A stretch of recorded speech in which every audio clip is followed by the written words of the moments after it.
एक बार लंबे स्वर से ओम का उच्चारण करेंगे। ओम।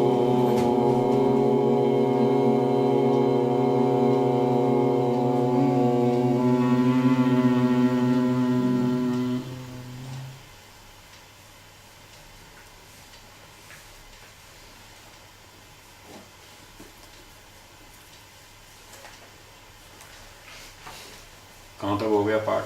9 सूत्र 10 वचन 9 हो गए, 10वां चल गया। ठीक। सूत्र 10 बोलिए।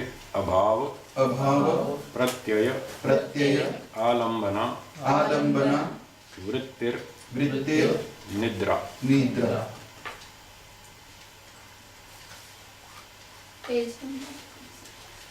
इसमें है 10 हैं? हाँ वही 35 है, 35। इसमें तो 35 है पेज नंबर।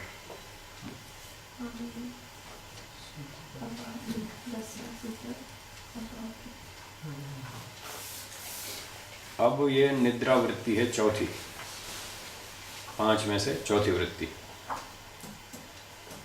पहला शब्द है इसमें अभाव। ठीक है। भाव शब्द का अर्थ होता है होना।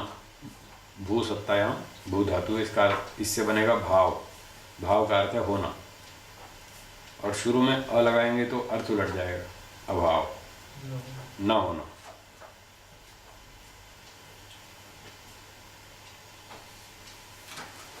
तो न होना, किसका न होना? तो अब यहां प्रसंग के अनुसार 2 चीजों का न होना ऐसा लिया जाएगा। मोटे तौर पे 3 अवस्थाएं हैं।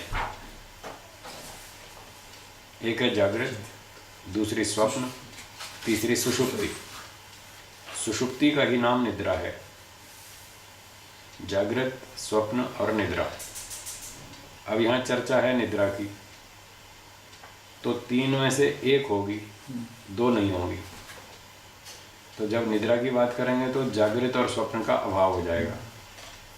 तो प्रसंगानुसार अभाव का अर्थ हुआ जब जागृत और स्वप्न अवस्था न हो, उसका अभाव हो जाए, वो तीसरी स्थिति, उसका नाम निद्रा है। तो कहते हैं अभाव। अगला शब्द है प्रत्यय। प्रत्यय का अर्थ है ज्ञान। प्रत्यय शब्द का एक अर्थ है ज्ञान। कहीं इसका अर्थ होता है अनुभूति, कहीं होता है विचार। तो ऐसे मिलते जुलते से अर्थ हैं। प्रसंगानुसार ये अर्थ चलते रहते हैं। तो यहाँ प्रत्यय का अर्थ है ज्ञान। जब जागृत भी ना हो, स्वप्न भी ना हो, उस स्थिति में जो ज्ञान होता है वो हो गया अभाव प्रत्यय। जागृत और स्वप्न अवस्था के अभाव में जो ज्ञान होता है उसका नाम हो गया अभाव प्रत्यय। फिर अगला शब्द है आलंबना। आलंबन का अर्थ है सहारा, आश्रय। अभाव प्रत्यय आलंबना। जागृत और स्वप्न अवस्था के अभाव के समय जो ज्ञान होता है, जो अनुभूति होती है, उसके सहारे से, उसके आश्रय से, उसके आधार से उत्पन्न होने वाली, अगला शब्द है वृत्ति। ऐसी वृत्ति को निद्रा नाम से कहते हैं। तो जागृत भी नहीं, स्वप्न भी नहीं, उस समय जो अनुभूति होती है उसके आधार पर उत्पन्न होने वाली वृत्ति निद्रा है। एक व्यक्ति ने शंका उठाई कि इस सूत्र में वृत्ति शब्द दोबारा क्यों रखा स्पेशल, और सूत्रों में तो नहीं है। इसमें स्पेशल दोबारा वृत्ति शब्द जानबूझ के रखा पतंजलि महाराज ने। क्यों रखा? इसका कारण ये एक हो सकता है कि प्रायः जो वृत्तियां हैं वो ज्ञान के रूप में है। कोई ज्ञान है, विचार है, अनुभूति है। जैसे प्रमाण वृत्ति है, वो शुद्ध ज्ञान है। विपर्य मिथ्या ज्ञान है। विकल्प नहीं ज्ञान है। वस्तु नहीं है पर ज्ञान तो है, कल्पना ही सही। तो जब सारी वृत्तियां ज्ञान रूप हैं तो ये शंका होती है कि निद्रा में तो कोई ज्ञान होता नहीं, फिर इसको वृत्ति कैसे माने, ऐसी कोई शंका उठा सकता है। उस शंका के निवारण के लिए हो सकता है पतंजलि महाराज ने जानबूझकर दोबारा वृत्ति शब्द डाला, ताकि लोग यूँ संशय ना करें पता नहीं ये वृत्ति है कि नहीं है, इसलिए एक दोबारा स्पेशल रखो शब्द कि इसको भी वृत्ति ही समझना, ये भी एक वृत्ति है, क्योंकि इसमें भी कुछ ज्ञान हो रहा है। अन्य वृत्तियों में बाहर से ज्ञान होता है, इंद्रिय प्रणाली का, यहाँ आंतरिक ज्ञान है, बस इतनी बात है। ज्ञान तो यहाँ भी है। तो बोले क्या ज्ञान होता है, वो भाष्य में पढ़ेंगे। सूत्रकार समझ में आ गया? हाँ। जब जागृत और स्वप्न अवस्था न हो उस समय जो ज्ञान होता है उसके आधार पर उत्पन्न होने वाली वृत्ति निद्रा है।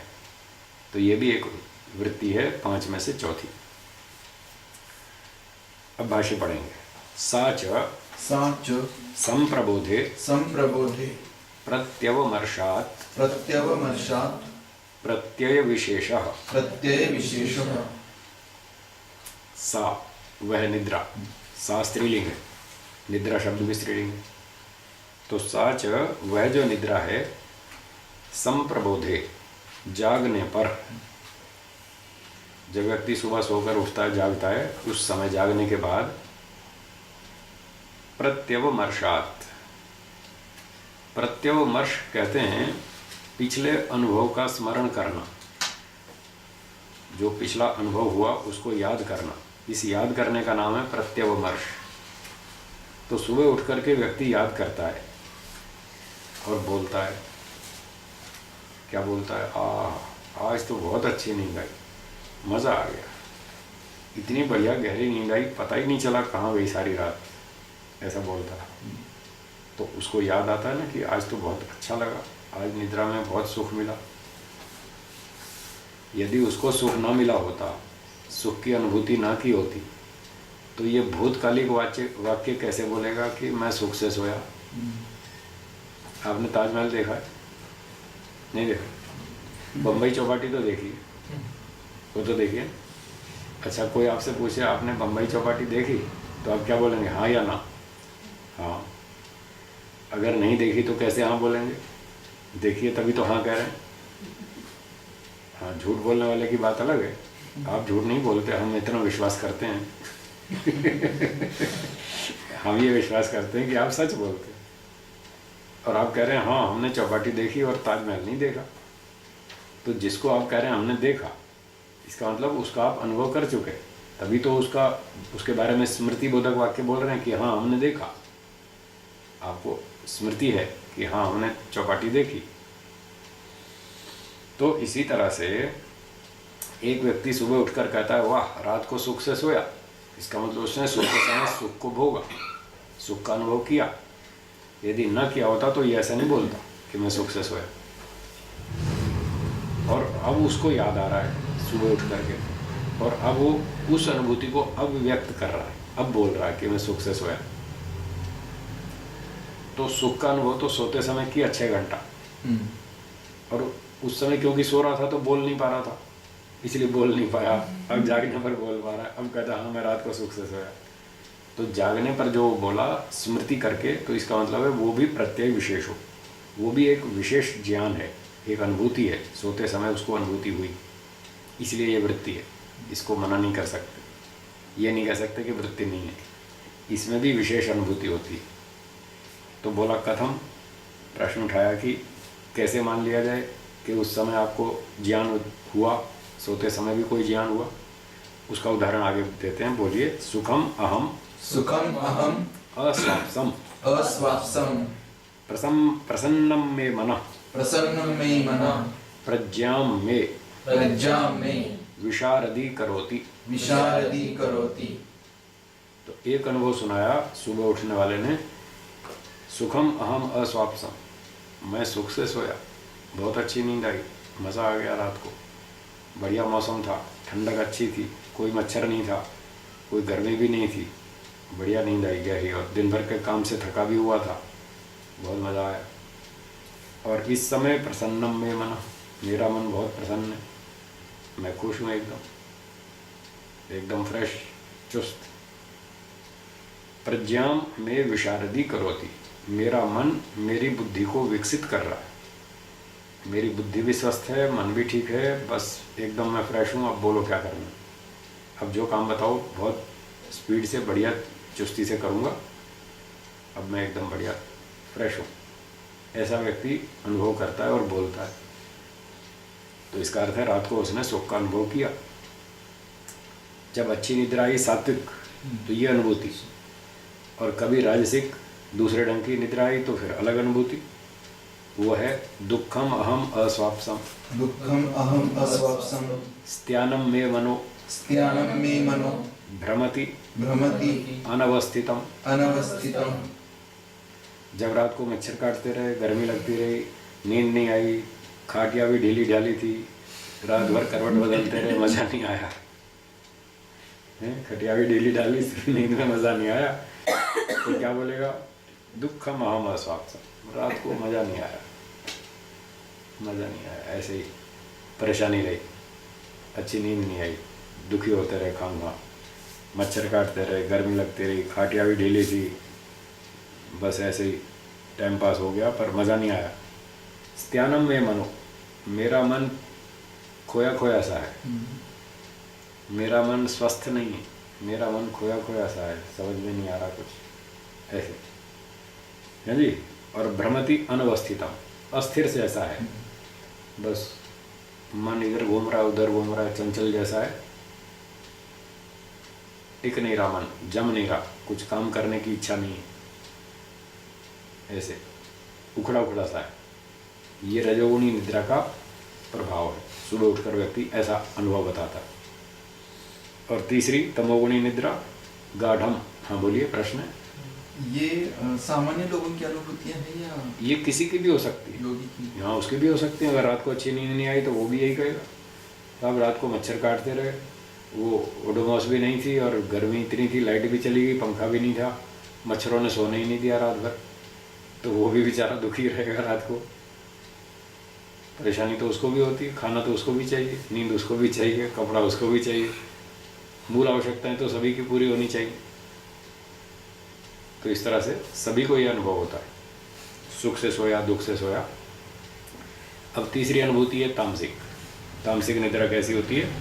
गाढ़म गाढ़ं मूढ़ो मूढ़ो अहम अहम अस्वाप्सम अस्वाप्सम गुरूणि गुरूणि मे गात्राणि मे गात्राणि क्लांतम मे मनम क्लान्तं मे चित्तम क्लांतम मे चित्तम क्लान्तं मे चित्तम् अलसम अलसं मुषितमिव मुषितमिव तिष्ठति इति। तिष्ठति इति। अब देखिए पिछली पंक्ति में मनः ये पाठ था, स्त्यानम में मनो, और यहाँ आ गया क्लांतम में चित्तम। इससे पता लगता है चित्त और मन एक ही चीज, दोनों नाम एक ही वस्तु के हैं। कहीं मन लिख देते हैं, कहीं चित्त लिख देते हैं। और ये लिंग कैसे बदल? मनः पुल्लिंग है, नहीं मनः भी नपुंसक लिंग है और चित्तम भी नपुंसक लिंग है। हाँ दोनों नपुंसक लिंग। मनस वो मनस शब्द है, मनः मनसी मनांसी ऐसे रूप चलेंगे। चित्तम चित्ते चित्तानि चित्तानि इसके रूप ऐसे चलेंगे। वो सकारांत है, मनस सकारांत है, इसलिए उसके रूप अलग ढंग से चलेंगे। हैं दोनों नपुंसक लिंग। ऐसा भी हो सकता है एक ही वस्तु के दो भिन्न लिंग भी हो सकते हैं, भिन्न लिंग भी हो सकते हैं। जैसे ईश्वर है, उसके शब्द पुल्लिंग में भी हैं, उसके शब्द स्त्रीलिंग में भी हैं और नपुंसक में भी, तीनों लिंगों में। ईश्वर के वाचक शब्द तीनों लिंगों में, तो वो तो व्याकरण की बात है, लिंग तो शब्द का लिंग है। तो यहाँ बताते हैं गाढ़म मूढ़ो अहम अस्वाप्सम। अहम मैं, गाढ़म मूढ़ो खूब गहरी बेहोशी जैसी नींद में सोया। 12 घंटे हो गए सोते सोते, अभी भी नींद नहीं खुल रही। बहुत थक गया हूँ, बहुत यात्रा करके आया, सामान ढोकर आया और खूब थक गया, मैं सो गया। और फिर लोग उठा रहे हैं, भाई उठो उठो, कब उठोगे? यहाँ 10 बज रहे हैं सुबह के, कब उठोगे? पकड़ पकड़ के हिला रहे हैं, फिर भी नींद नहीं खुल रही। फिर भी यही कह रहे हैं क्या क्या जाओ जाओ सोने दो, जाओ, मुझे तंग मत करो। अभी भी उसकी नींद नहीं खुल रही, इतने घंटे सोने के बाद भी गुस्सा करता है। हाँ फिर गुस्सा है कि सोने नहीं दोगे तो तुम जाओ साहब, मुझे सोने दो, मेरी नींद पूरी नहीं हुई, अभी और सोएगा। फिर वो जगाने वाला कहेगा 12 घंटा तो सो लिया और कितना सोएगा? कहेगा क्या 12 घंटे? मुझे पता ही नहीं चला, पर मैं क्या करूँ, मैं बहुत थक गया, अभी और सोऊंगा, जाओ। फिर और सो जाएगा। तो वो स्थिति जो है ये तमोगुणी है, उसको 12 घंटे सोया पता ही नहीं चला। तो इस प्रकार से गाढ़म मूढ़ो, खूब गहरी नींद में मूढ़ता से तमोगुणी निद्रा में मैं सोया। और गुरुणी में गात्राणी, अभी भी मेरे शरीर के अंग भारी भारी हैं, अभी पूरी थकान निकली नहीं, शरीर भारी भारी है, अभी स्वस्थ नहीं हुआ मैं। क्लांतम में चित्तम, मेरा मन भी थका हुआ है। अलसम, आलसी है। मुषितमिव तिष्ठति, चुराया सा है, ऐसे खोया खोया। कई बार तो सुबह उठ के व्यक्ति सोचता है मैं कहाँ पर हूँ, नागपुर में हूँ कि भोपाल में हूँ या लुधियाना में हूँ या दिल्ली में हूँ, कहाँ हूँ इसको पता ही नहीं चलता। मतलब खोया सा उठता है गहरी नींद से, तो उसको पता ही नहीं चलता। फिर वो थोड़ी देर देखता है, इधर उधर विचार करता है, ये कौन सा कमरा है, ये कौन सा मकान है, बाहर क्या गली है, कैसी गली है। फिर उसको ध्यान आता है हाँ मैं आज तो लुधियाना में हूँ। ऐसा दिशा में भी हो सकता है ना, दिशा में भी हाँ भ्रम होता है, खिड़की कहाँ है, दरवाजा कहाँ है, पता है। हाँ वो भी होता है। रोज के इसमें भी होता है गहरी नींद से उठ के। कभी कभी हाँ, कभी कभी होता है। और मेरे साथ तो कई बार होता है, मुझे तो सबसे पहले उठ के यही सोचना पड़ता है मैं पंजाब में हूँ कि दिल्ली में हूँ या पूना में हूँ या बम्बई में हूँ, कहाँ हूँ। हर 2-4 दिन में स्टेशन बदल जाता है मेरा, तो मुझे पहले यही सोचना पड़ता है मैं कहाँ हूँ। फिर आधे मिनट में याद आ जाता है हाँ हाँ ये कमरा तो पूना का है भाई, हाँ आज तो पूना में ही है। पर जो गहरी नींद से होता है उसको भी ऐसा होता है, और उसका मन खोया खोया सा रहता है, और ऐसे ऐसे उसमें भी स्थिरता नहीं होती, और ऐसे थकान सी लगती है। तो ये सारी उसकी अनुभूतियाँ होती हैं। तो 3 प्रकार की ये निद्रा हुई, एक सात्विक, एक राजसिक, एक तामसिक। अब तीनों का अंतर इस तरह से जानना चाहिए कि प्रत्येक निद्रा में तमोगुण की तो प्रधानता होती ही है। जब तक तमोगुण नहीं बढ़ेगा तब तक नींद आएगी ही नहीं।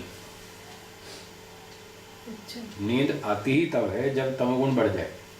70-80% तमोगुण बढ़ना चाहिए।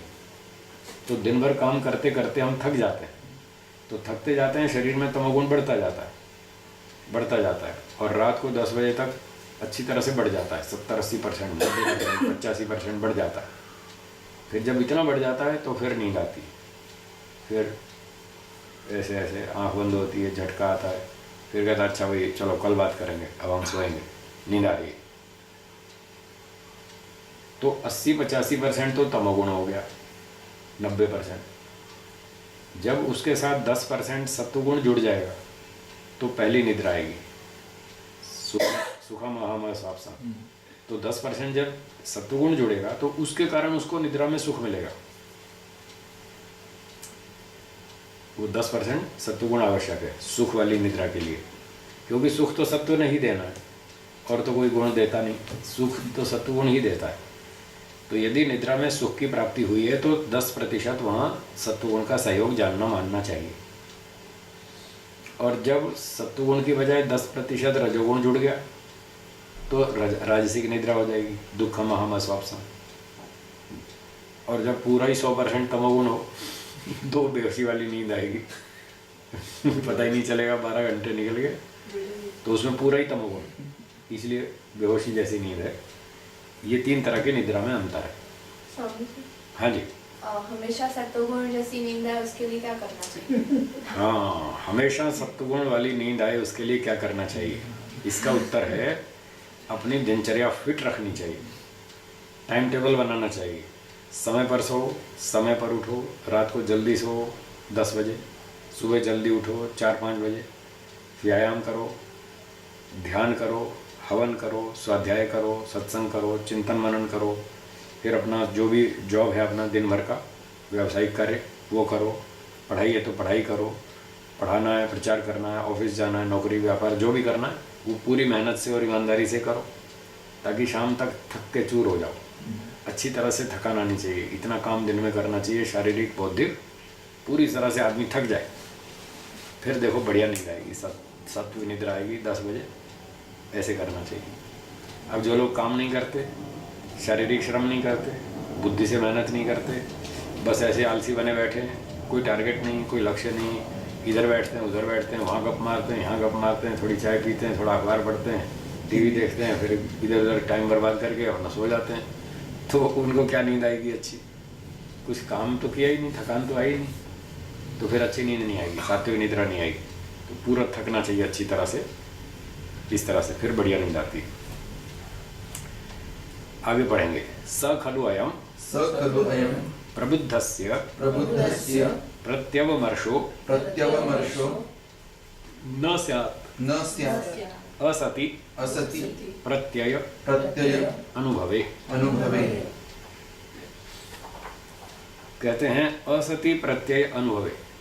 यदि उस व्यक्ति को रात को प्रत्यय की अनुभूति न हुई होती, असति न होने पर, प्रत्यय वो अनुभूति, सुख से मैं सोया, दुख से सोया, ये सुख दुख की अनुभूति यदि न होती तो प्रत्यय अनुभवे असति, उस अनुभूति के न होने पर, सुख वाली अनुभूति न होने पर, स खलु अयम प्रबुद्धस्य प्रत्यवमर्शो न स्यात्।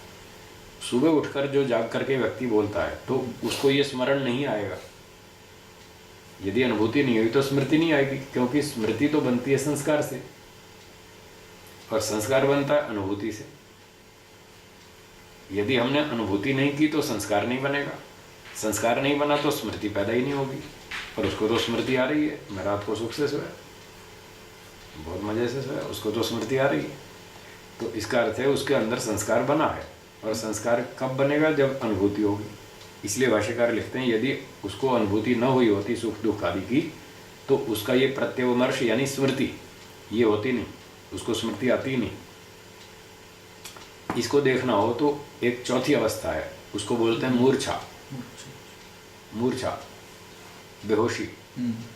जब डॉक्टर लोग एनेस्थीसिया देते हैं रोगी को ऑपरेशन से पहले, उस बेहोशी की स्थिति में आप कुछ भी काटो पीटो उसको कोई अनुभूति नहीं होती। ऑपरेशन करो, अपेंडिसाइटिस, पेट काट के उसका काट डालो, ऑपरेशन कर दो, उसको पेट काटेंगे तो भी अनुभूति नहीं होती। और फिर उसी बेहोशी की स्थिति में उसको सिल देते हैं, टाँके वाँके लगा के 2 घंटे में वो वापस होश में आता है।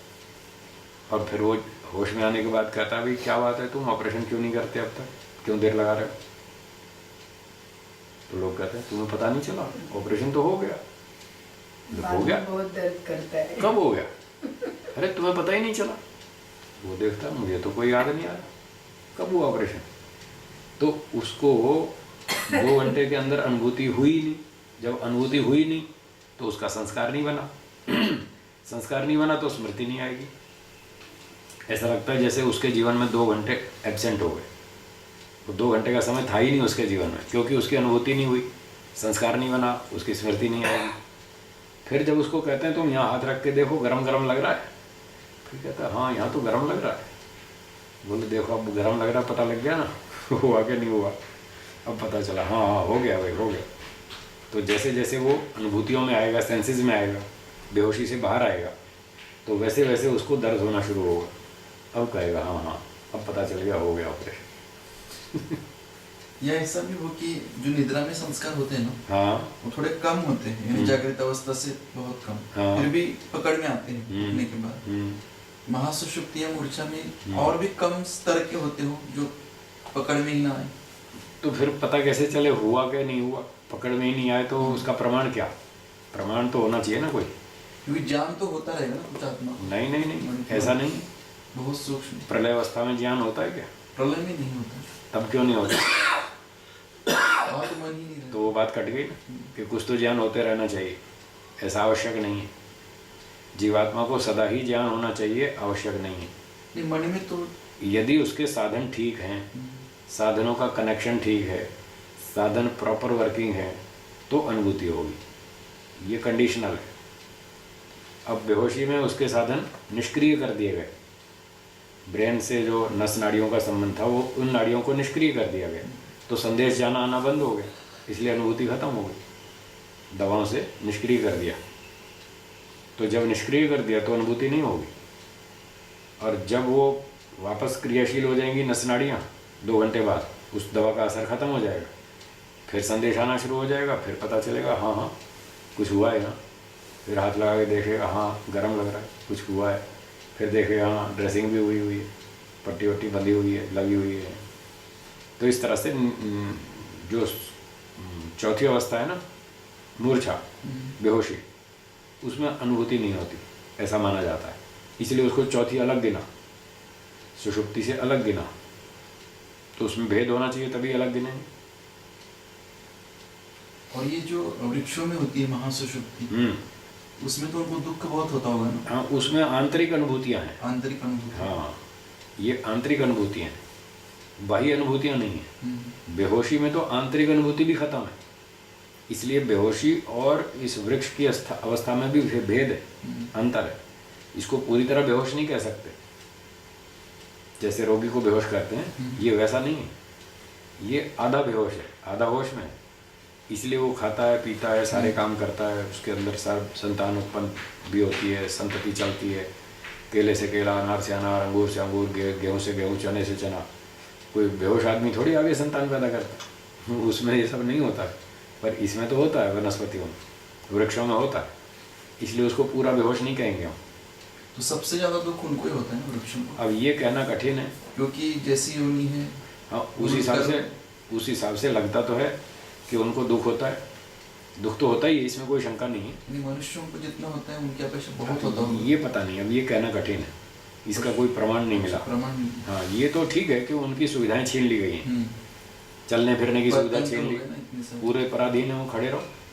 अब बरगद का पेड़ बना दिया ईश्वर ने, तो 200 साल तक खड़े रहो, और लंबा चला तो 500 साल भी खड़े रहो। एक हाथ काटा तो भी हम इतने पराधीन होते हैं, दुखी होते हैं। हाँ हाँ, उनके तो कई काट देते हैं, लकड़ी फकड़ी कई काट देते हैं, और फिर भी वो और उगती रहती हैं, और फिर उनका जीवन तो लंबा ही होता जाता है। तो इतने वर्षों तक उनकी जेल हो गई ना, वो आगे काम नहीं कर पाए, उतना 500 वर्ष उनका समय बेकार चला गया। मनुष्य बनते तो अवसर मिलता, कुछ और अच्छे काम करते, तो वो उनको दंड दिया गया कि तुम्हारा 500 वर्ष खराब करेंगे, तुमने अपराध किए, चलो जेल में। तो अब अधिक दंड होता है, कितना होता है अपराध का, कितना दुख होता है, वो हम पूरा नहीं जानते। पर ये तो निश्चित है कि उनको दुख तो गारंटी से है, परेशानी तो है। वो आंतरिक दुखी होते हैं, बाहर से कोई विशेष अनुभूतियाँ नहीं। जैसे कुत्ते को डंडा मारो तो चिल्लाता है और भागता है जान बचा करके, पेड़ को डंडा मारो, कुल्हाड़ी मारो, कुछ भी मारो, वो चिल्लाता नहीं और भागता नहीं, वो इधर उधर यूँ बचता भी नहीं कि भाई वो डंडा आया तो चलो यूँ हिल जाओ। वो कौन थे विदेशी, अमेरिकन राष्ट्रपति बुश, उनको जूता मारा था तो इधर सरक गए थे वो तो सरक गए तो बच गए। तो पेड़ को आप कुल्हाड़ी मारो, वो सरकता नहीं वो तो कहता है हम तो खड़े हैं, लो काट लो, जो करना कर लो।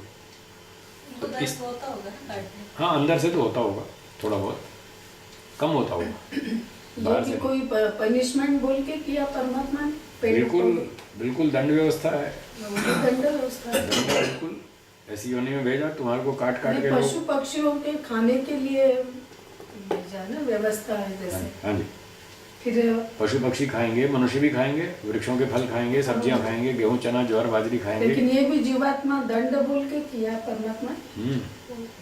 ईश्वर के काम मल्टीपर्पज होते हैं, अनेक प्रयोजन सिद्ध होते हैं। उसको दंड मिल जाए और मनुष्यों का पेट भर जाए, दोनों काम हो जाए। अब शेर बना दिया, भेड़िया बना दिया, उधर गीदड़ को बकरी को मार के खा जाए, उसका दंड भी हो जाए और उसका पेट भर जाए। सारे जीवस्य भोजनम, सारी सृष्टि में ऐसा ही, एक जीव दूसरे जीव को खाता है।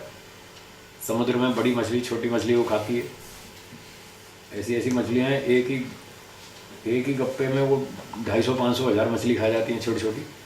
आजकल मनुष्य भी खाने लगा है। हाँ, वो भी खाते हैं लोग भी। अच्छा, अनुभूति के लिए शरीर की आवश्यकता है? यदि जीवात्मा बद्धावस्था में है तो शरीर चाहिए, मुक्ति में गया तो फिर नहीं चाहिए। उस समय अनुभूति उस समय के सानिध्य से, हाँ, ईश्वर की शक्ति से करेगा। उसको हर समय कोई ना कोई बाह्य सहयोग चाहिए, उसके बिना वो अनुभूति नहीं कर सकता, चाहे बंधन में हो चाहे मुक्ति में हो। बंधन में हो तो प्राकृतिक शरीर की सहायता चाहिए, मोक्ष में गया तो ईश्वर की शक्ति की सहायता चाहिए। बिना सहायता के वो कुछ नहीं कर सकता। वो जब बिना सहायता के होता है तो बेहोश, बस। तो फिर उसकी अवस्था बोले तो ये शरीर का बंधन। अच्छा, ये बद्धावस्था, बंधन अवस्था शरीर में देखा जाता है, ये बद्धावस्था, बंधन अवस्था। ठीक है जी। तो यहाँ तक पहुँच गए। यदि वो रात्रि में सोते समय अनुभव न किया होता तो सुबह उठकर उसकी स्मृतियाँ नहीं आती कि मैं सुख से सोया, दुख से सोया, आदि आदि। फिर आगे कहते हैं, पढ़िए, तद आश्रिता तदाश्रिताः स्मृतयश्च स्मृतयश्च तद विषया तद्विषया न स्युः। न स्युः। तद आश्रिता, उस अनुभव के आश्रित, स्मृतयश्च, स्मृतियाँ, रात को अनुभूति हुई सुख की, उसी के आधार पर उसको स्मृति आई।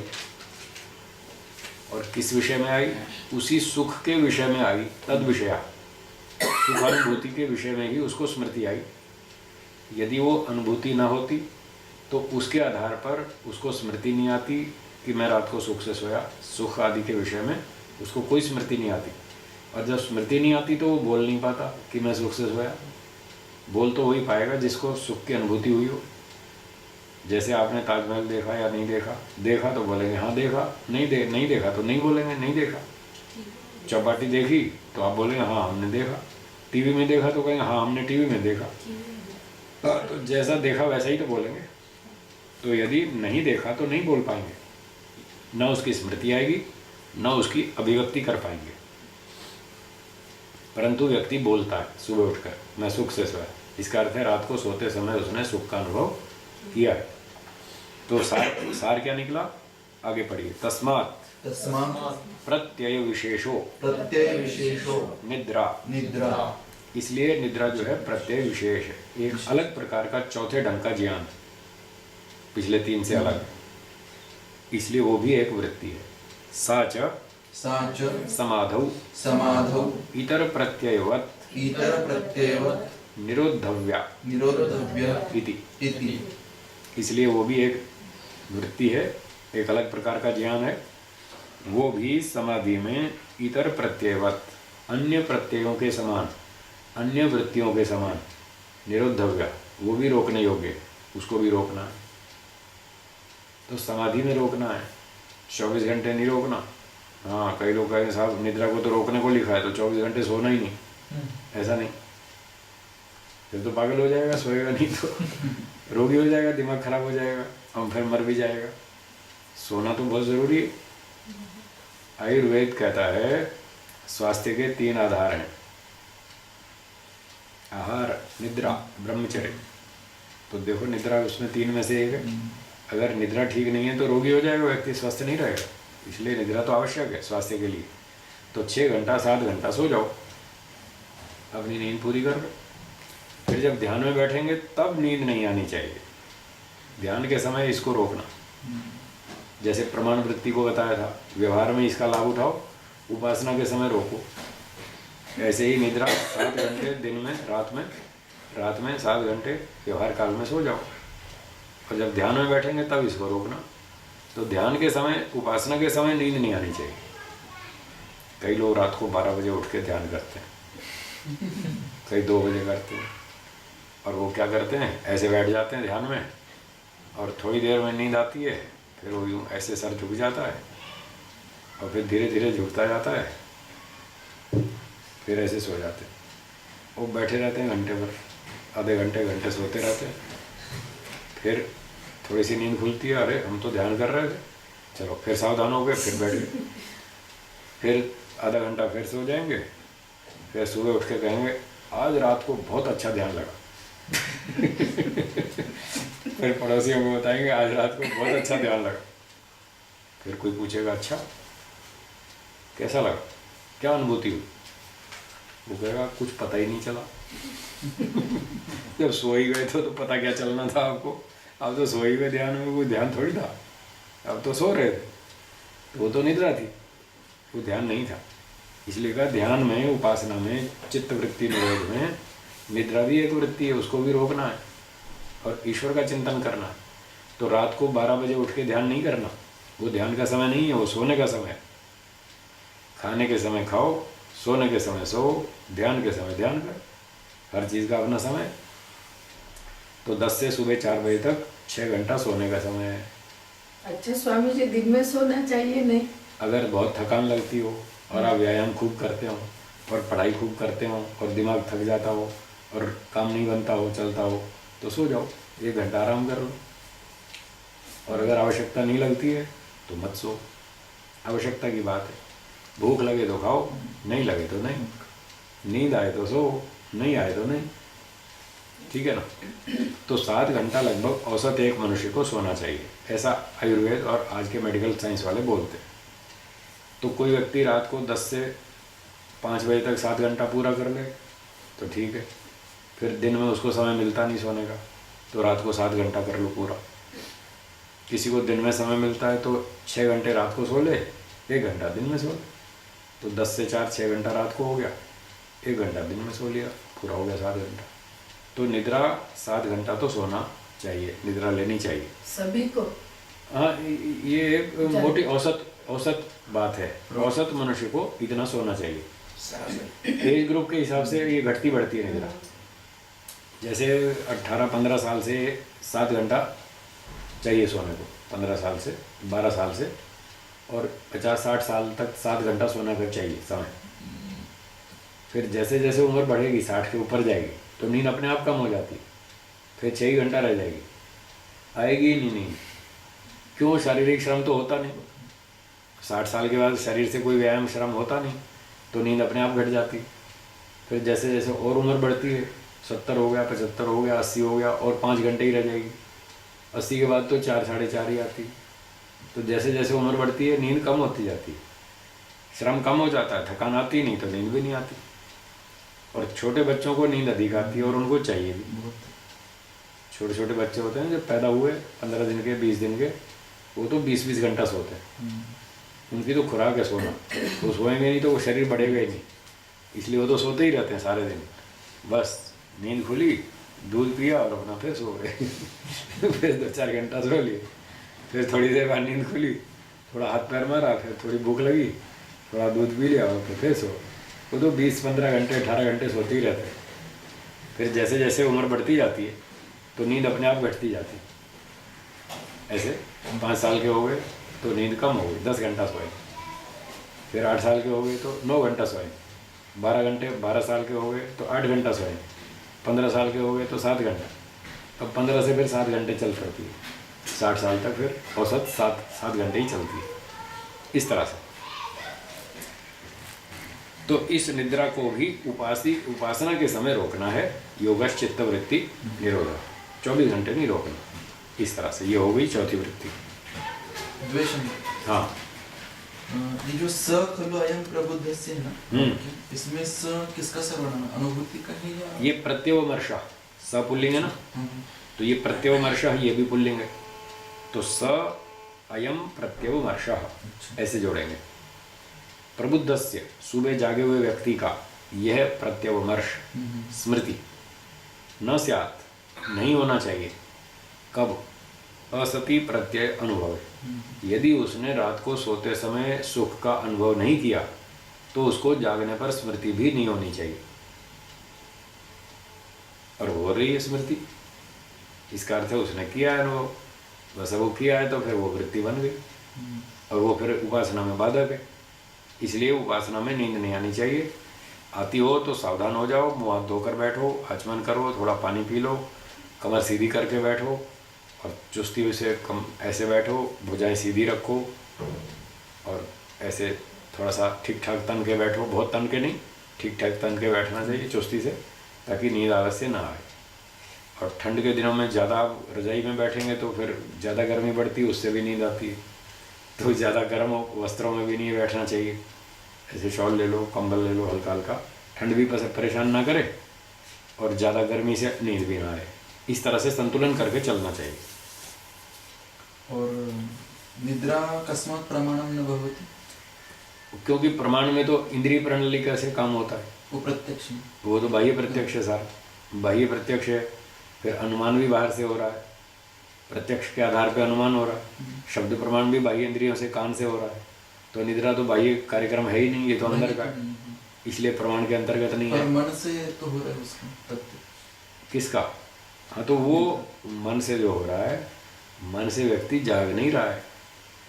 वो जो मन से जो प्रत्यक्ष होता है वो जागृत में हो रहा है। निद्रा उससे भिन्न स्थिति है, इसलिए वो प्रमाण की कैटेगरी में नहीं आएगी।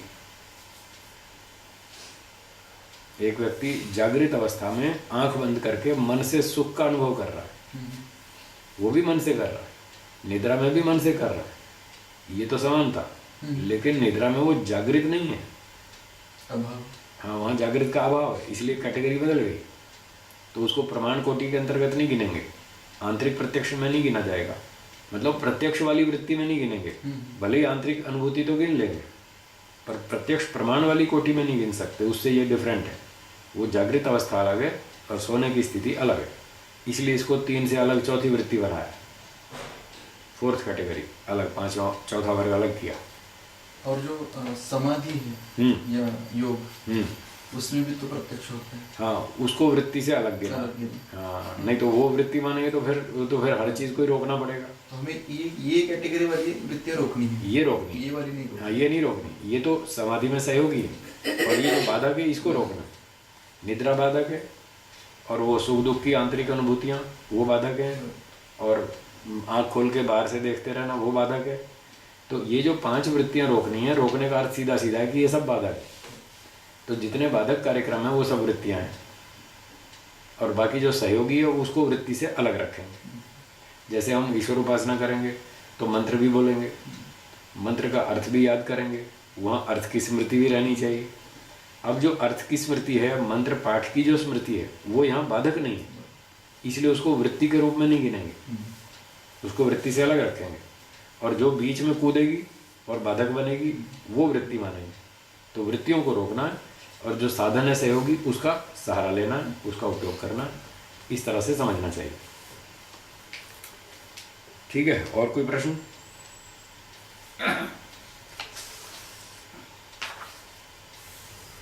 अगला सूत्र पढ़े, 11वां, बोलिए। अनुभूत विषय असंप्रमोष स्मृति। अब ये स्मृति है 5वीं वृत्ति, 5 वृत्तियां थी, उसमें 5वां नंबर स्मृति। ये सबसे खतरनाक, बहुत लोग शिकायत करते हैं, साहब ये स्मृति बहुत परेशान करती है।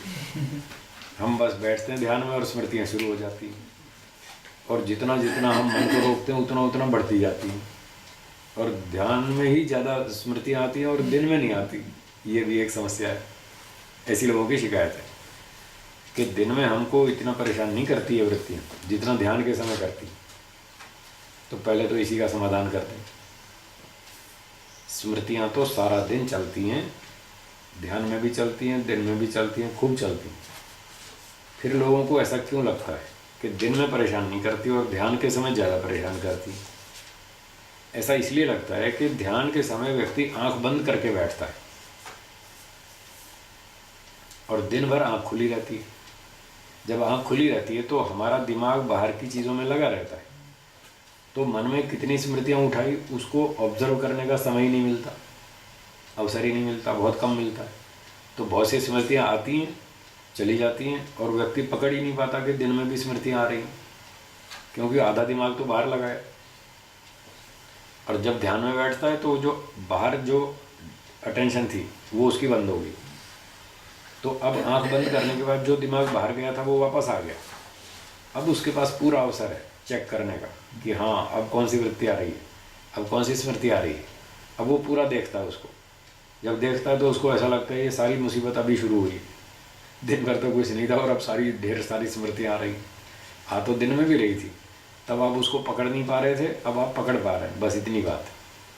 अब समझ में आ रही हैं कि हाँ स्मृतियाँ आ रही हैं, वृत्तियाँ उठ रही हैं, ये हो रहा है वो हो रहा है। तो सारा दिन ही चलता रहता है, पकड़ में अब आता है जब आंख बंद कर लेते हैं, तो उसका तो ये समाधान है। वृत्तियाँ तो सारे दिन चलती हैं। तो अब सूत्र का अर्थ देखिए। सूत्र में पहला शब्द है अनुभूत।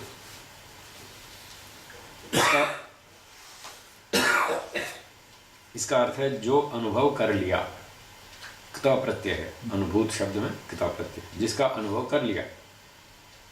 आयुर्वेद में कई लोग पुस्तकें लिखते हैं, घरेलू नुस्खे लिखते हैं, छोटी छोटी बीमारी के लिए।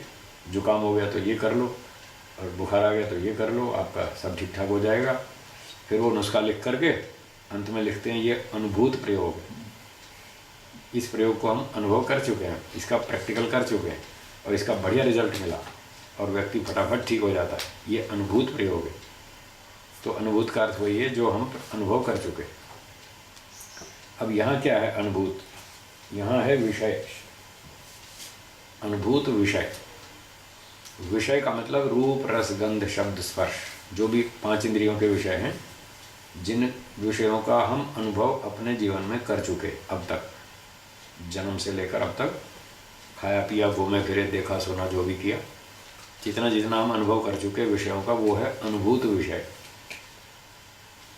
फिर अगला शब्द है असंप्रमोषा।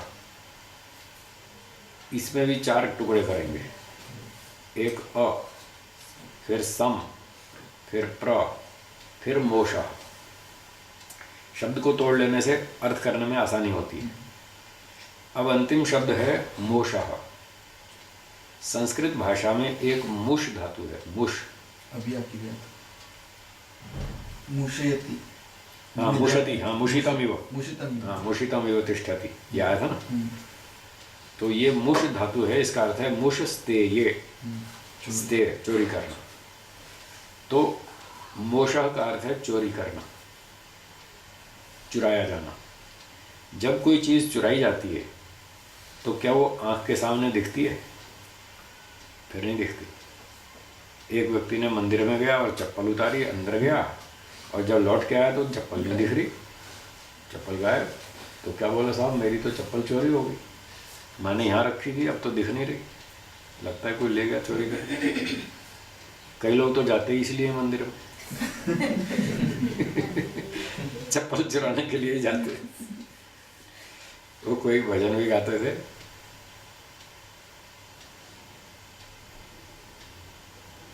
कि आप दान चढ़ाने गए मंदिर में, चवन्नी डाली, 1 रुपया उठा लिया।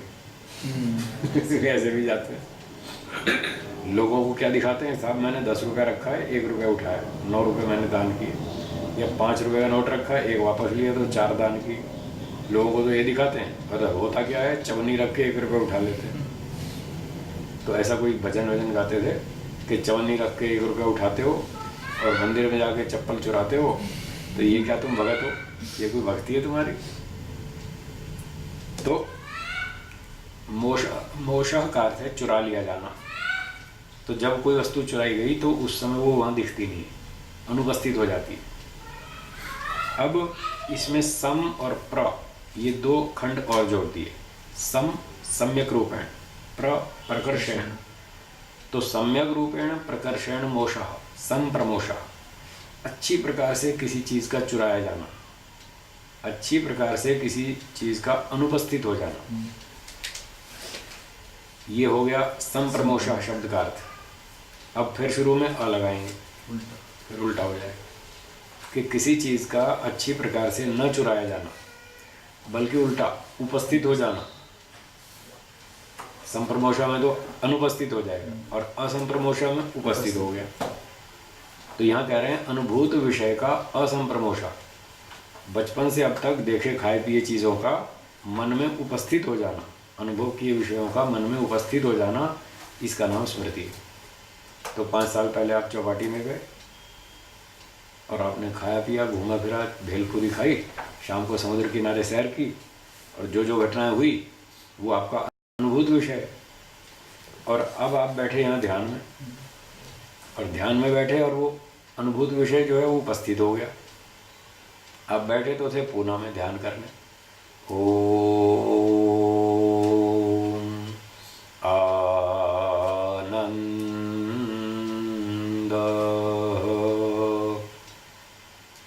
हे ईश्वर, आप आनंद स्वरूप हैं। आपने इतना ही ध्यान किया, इतना ही बोला, और आपको बम्बई की चौपाटी याद आ गई।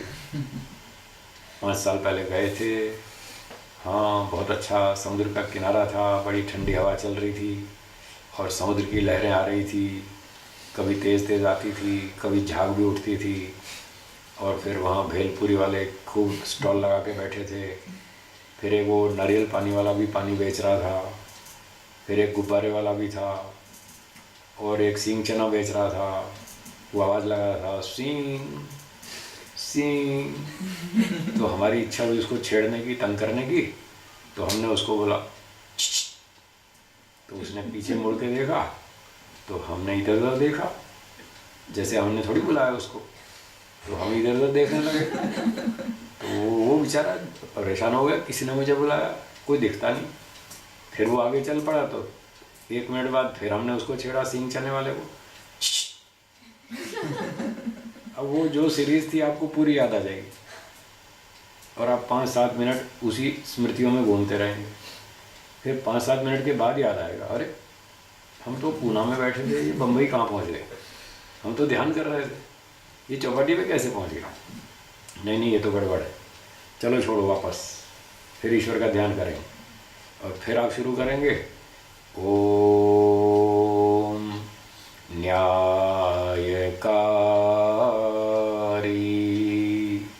हे ईश्वर आप न्यायकारी हैं, हमें भी न्यायकारी बनाइए।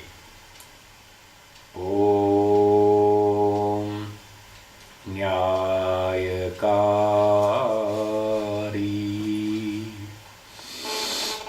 बस इतना ही बोला और फिर आपको दिल्ली का चक्कर याद आ जाएगा। और दिल्ली में गए थे और चिड़ियाघर में घूम रहे थे, वहाँ पानी में ऊद बिलाव कूद रहा था और बड़े अच्छे कूद रहे थे। फिर उससे आगे निकले तो हो सफ़ेद मोर दिखाई दिया था। वाह बहुत बढ़िया, पहली बार देखा ज़िंदगी में। और कैसे उसने पूरे पंख फैला रखे थे, कितना अच्छा लग रहा था सफ़ेद मोर। वाह भाई वाह, बहुत बढ़िया। तो अब वो दिल्ली का चिड़ियाघर याद आ जाएगा। फिर 2-4 मिनट 5 मिनट उसमें चले जाएंगे। फिर ख्याल आएगा, अरे हम तो अपना ध्यान कर रहे थे, दिल्ली चिड़ियाघर कैसे पहुँच गए। छोड़ो अभी अपना ध्यान कर लो, फिर बाद में सोचेंगे। फिर लौट के आएंगे, फिर थोड़ा सा पाठ करेंगे, फिर बस आधा 1 मिनट टिकेंगे और फिर भाग जाएंगे कहीं और। यही होता है, सारा दिन यही होता है, सारी उपासना यूँ ही निकल जाती है। और फिर व्यक्ति सोचता है अब तो घंटी बज गई खाने की, चलो संध्या तो कल ही करेंगे, अब तो भोजन कर लो। घंटी बज गई, अब खाना खा लो, संध्या तो कल ही करेंगे। और उसकी हो गई मंत्र संध्या। पाठ कर लेंगे ज्यादा से ज्यादा। वो भी बहुत खींचातानी करके, बड़ी स्पीड से। पता है कितनी स्पीड से बोलते हैं लोग। ओम भूर्भुवस्सुः सवितुर्वरेण्यं भर्गो देवस्य धीमहि धियो न प्रचोदयात्। ओम शन्नो देवी रविष्ठः आपो भवन्तु विद्महे और वही संतरा। ऐसे फ्लाइंग मेल चलते हैं राजधानी की स्पीड से। 3 मिनट में संध्या पूरी। हाँ जी लाओ फटाफट लाओ, भोजन तैयार है, हमारी संध्या हो गई। भोजन का मंत्र भी ऐसे बोलते हैं। वो भी ऐसे ही बोलते हैं। तो ये है स्मृति वृत्ति, और ये बस चलती रहती है और व्यक्ति का सारा समय इसी में निकल जाता है। ना संध्या हो पाती, ना ध्यान हो पाता, ना गायत्री मंत्र, ना कुछ। और फिर वो ऐसे ही चलता रहता है, तो कुछ प्रगति नहीं होती। तो ये व्यवस्था क्या है कि स्मृति सिर्फ इस जन्म की आती है या? हाँ, पूर्व जन्म की स्मृतियाँ तो नहीं आती, ऐसा महर्षि दयानंद जी का मत है कि पूर्व जन्म की बात कोई याद करना भी चाहे तो भी नहीं कर सकता। सत्यार्थ प्रकाश के 9वें समोल्लास में लिखा है, ये भी लिखा है कि कोई करना भी चाहे तो भी नहीं कर सकता। ये बात परमेश्वर के जानने योग्य है, जीव के नहीं। और ईश्वर की ये बहुत उत्तम व्यवस्था है कि व्यक्ति पिछले जन्म की बात भूल जाता है, अन्यथा पिछले जीवन जन्म के दुखों को देख देख कर दुखी होकर मर जाता, यहाँ तक लिखा है। तो पूर्व जन्म की स्मृतियाँ तो नहीं आती, इसी जन्म की आती हैं, और इस जन्म की भी सारी नहीं आती, बहुत सी हम भूल जाते हैं। तीसरी कक्षा में जो आपने पुस्तकें पढ़ी थी, सिलेबस याद है? भूल गए? कुछ कुछ याद आती है, चोट खाई या ज्यादा खुशी हो गई, कोई खास घटना याद आती है। खास घटना, वो खास घटना विशेष होती है, उसका प्रभाव अधिक रहता है, और उसको हम 6 महीने, साल में, 2 साल में दोहराते रहते हैं, बीच बीच में दोहराते रहते हैं, तो उसके संस्कार बनते रहते हैं। तो उसके संस्कार बनते रहते तो स्मृति बनी रहती है। जिस चीज़ को आप दोहराएंगे नहीं, उसका नया संस्कार बनेगा नहीं। संस्कार के बिना स्मृति आएगी नहीं, संस्कार मर गया, स्मृति खत्म। अब आप कितना भी जोर लगा लो, दूसरी कक्षा में, तीसरी कक्षा में जो आपने सिलेबस पढ़ा था उसको आप याद नहीं कर सकेंगे, कितना भी जोर लगा लो, क्योंकि उसका रिवीजन नहीं हुआ, आवृत्ति नहीं हुई। आवृत्ति ना होने से उस समय जो पढ़ा था उसके संस्कार तो दब गए, और बीच में आवृत्ति न करने से नए संस्कार बने नहीं, इसलिए वो संस्कार नीचे नीचे नीचे नीचे बहुत नीचे दब गए। अब नहीं उठ सकते, आप जोर कितना भी लगाओ उठेंगे ही नहीं। पर अनादिकाल से जो संस्कार है वो तो मदद करते हैं ना। हाँ, उसमें वो क्या भेद है? परोक्ष रूप में मदद करते हैं, साक्षात नहीं। स्मृति के जो संस्कार होते हैं वो तो साक्षात। वो साक्षात स्मृति पैदा होती है कि आपकी चप्पल कहाँ रखी है, आपका मोबाइल फ़ोन कहाँ रखा है, आपका टूथब्रश कहाँ रखा है, आपको यहीं बैठे बैठे पिक्चर यहाँ क्लियर दिखेगी साफ। इसका नाम है स्मृति, इसका नाम है स्मृति। अब पूर्व जन्मों के जो संस्कार आते हैं उन संस्कारों से आप साक्षात स्मृति नहीं कर सकते कि पिछले जन्म में मैं जयपुर में था और उससे पिछले जन्म में कलकत्ते में था और उससे पिछले जन्म में मैं टोक्यो जापान में था।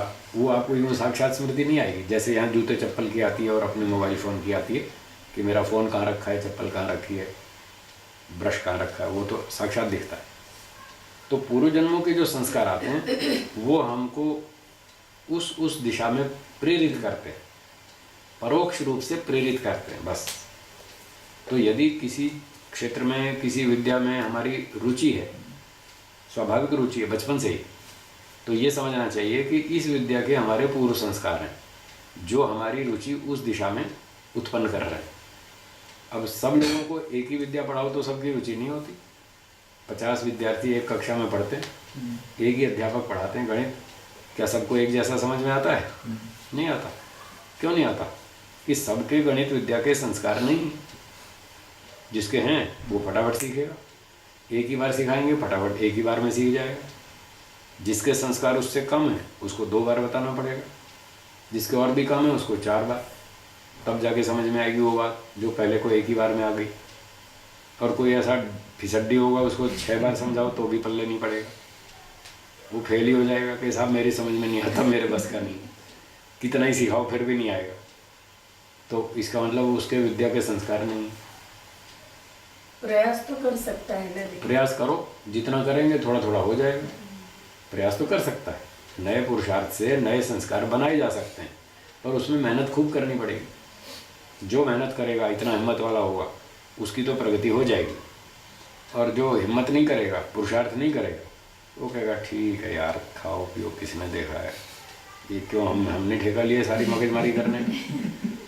और बहुत सारे लोग हैं वो पढ़ लेंगे, हम अपना संगीत बजाएंगे, एक्टिंग करेंगे, फिल्म में जाएंगे, टेलीविज़न में जाएंगे, ड्रामा करेंगे, हमारा तो ऐसे ही चल जाएगा। क्यों मगजमारी है, साइंस कौन पढ़ता फिरेगा।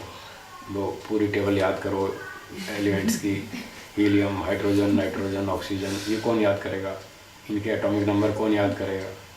छोड़, वो हिम्मत हार जाएगा तो वो छोड़ जाएगा, उसके संस्कार नहीं है और वर्तमान में भी वो मेहनत नहीं कर रहा, तो वो ऐसे ही रह जाएगा, उसकी प्रगति नहीं होगी।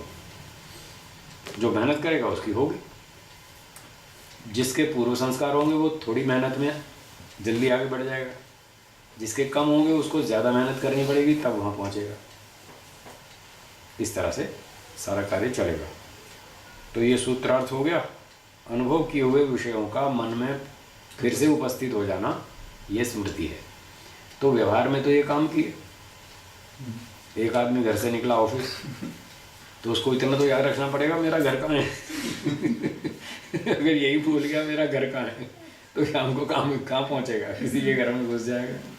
तो इतना तो याद रखना ही चाहिए उसको, मेरा घर कहाँ है, मेरा परिवार कौन है, मेरे पारिवारिक लोग कौन है, मेरे बच्चे कौन है, पत्नी कौन है, पड़ोसी कौन है, माता पिता कौन है, इतना तो याद रखना ही पड़ेगा। ऑफिस का काम भी याद रखना पड़ेगा, ऑफिस से लौटते समय सब्जी लाना भी याद रखना पड़ेगा, नहीं तो डांट पड़ेगी कि तुम्हें कहा था फलाना सामान लेके आना और तुम लाए नहीं, फिर डांट पड़ेगी। तो इतना तो याद रखना पड़ेगा। व्यवहार में तो वो काम की चीज़ है, स्मृति। पर ध्यान के समय, उपासना के समय इसको रोकना होगा। योग, चित्त, वृत्ति, निरोध, तब योग सिद्ध होगा। ये 5वीं वृत्ति थी। भाष्य को फिर रात को पढ़ेंगे। इस समय विराम। चलिए।